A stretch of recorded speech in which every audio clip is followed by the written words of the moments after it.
Jessore collectorate ভবন বলা যেতে পারে ইতিহাস আর সৌন্দর্যের ছায়ায় যশোর কালেক্টরেট ভবন বাংলার প্রাচীনতম জেলা শহর যশোর। আর এই শহরের বুকে দাঁড়িয়ে আছে এক ঐতিহাসিক স্থাপনা, এই যশোর কালেক্টরেট ভবন। ইতিহাস আর প্রশাসনের সাক্ষী হয়ে বছরের পর বছর ধরে এটি বয়ে চলেছে ঐতিহ্যের গর্ব। ব্রিটিশ শাসনামলে নির্মিত এই ভবনের স্থাপত্য শৈলী এখনো মনে করিয়ে দেয় উপনিবেশিক আমলের নকশা। প্রতিটা দেওয়াল, প্রতিটা খাজ যেন ইতিহাসের কথা বলে। আজকাল এটি শুধু একটি সরকারি অফিস নয়, বরং যশোরবাসীর দৈনন্দিন জীবনের অংশ। অফিস চলাকালীন সময় মানুষের ভিড়, কর্মব্যস্ততা আর প্রশাসনিক কার্যক্রম সবকিছুতেই এক ছন্দে চলে। দিনের আলো ফুরিয়ে এলে সোনালী রোদ ছড়িয়ে পড়ে এই ঐতিহাসিক ভবনের গায়ে, তখন এর সৌন্দর্য যেন আরো গভীর, আরো হৃদয়গ্রাহী হয়ে ওঠে। যশোর কালেক্টরেট ভবন শুধু একটা প্রশাসনিক দপ্তর নয়, বরং এটি ইতিহাস, ঐতিহ্য আর জনজীবনের মেলবন্ধন। যশোর কালেক্টরেট ভবনের পূর্ব পাশে ইতিহাস আর সৌন্দর্যের পাশাপাশি রয়েছে আরেকটি চিত্র উপেক্ষিত, প্রায় বিস্তৃত কিছু ভাঙাচোরা গাড়ির স্তূপ। ব্যস্ত থাকা এই গাড়িগুলো আজ দাঁড়িয়ে আছে সময়ের কাছে হেরে যাওয়া সৈনিকের মতো। মরিচাই ধরা লোহার গায়ে যেন লেখা আছে অব্যবস্থাপনার এক নীরব দলিল। একদিকে প্রশাসনের গম্ভীর উপস্থিতি, আর একদিকে এই জঞ্জালের স্তূপ, দুটো মিলিয়ে তৈরি হয়েছে এক বৈপরীত্যের প্রতিচ্ছবি। কালেক্টরেট ভবনের অপর পাশের চিত্রটা একটু অন্যরকম। সবুজ শ্যামল গাছপালায় ঘেরা বেশ ছায়াযুক্ত একটা স্থান।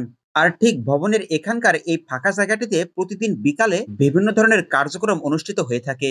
কেউ বা সাইকেল স্ট্যান্ড করে, কেউ বা ভিডিও শুট করে, কেউ বা বিনোদনের জন্য এখানে বসে থাকে। পাশেই নতুন ভাবে নির্মাণ করা হয়েছে জয়ফুল যশোর, যা কিনা রাতের আলোয় ঝলমলে হয়ে ওঠে। আর এটার বিপরীত পাশে রয়েছে যশোর জেলার মানচিত্র এবং যশোরের ঐতিহ্য।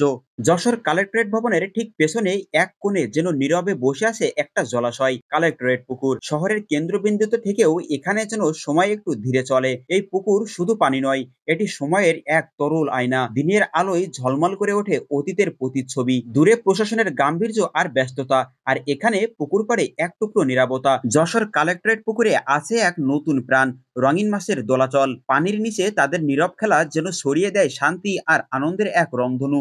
প্রশাসনের এই গাম্ভীর্যপূর্ণ পরিবেশের ভেতরে এমন প্রাণবন্ত দৃশ্য যেন মানুষকে একটু থামতে শেখায়। চোখ জুড়িয়ে যায় এই ছোট ছোট জীবনের স্পন্দনে। যশোর শহরের ব্যস্ত সড়ক ধরে এগিয়ে গেলে হঠাৎ চোখে পড়ে একটা পুরনো অথচ গর্বিত স্থাপনা, সেটা যশোর কালেক্টরেট ভবন। প্রতিদিন হাজারো মানুষ হেঁটে যায় এই রাস্তা দিয়ে, কেউ তাকায়, কেউ আবার খেয়ালই করে না। তবুও ভবনটি দাঁড়িয়ে থাকে নীরব পাহারাদারের মতো। চলন্ত চিত্রের ভিতরেও ভবনটির স্থিরতা চোখে পড়ে, যেন শহরের প্রতিটি ধোঁয়া, শব্দ আর গতি উপেক্ষা করে এটি ধরে রেখেছে নিজের অতীত আর পরিচয়। এই ভবনের পাশ দিয়ে হেঁটে যাওয়া মানুষজন হয়তো জানেই না ঠিক তার পাশেই দাঁড়িয়ে আছে এক শতাব্দীর সাক্ষী। আমরা চলে যাই, কিন্তু ভবনটি থেকে যায় তার গল্প, তার ইতিহাস নিয়ে। সময় পেলে ঘুরে যাবেন যশোরের এই কালেক্টরেট ভবন প্রাঙ্গণে।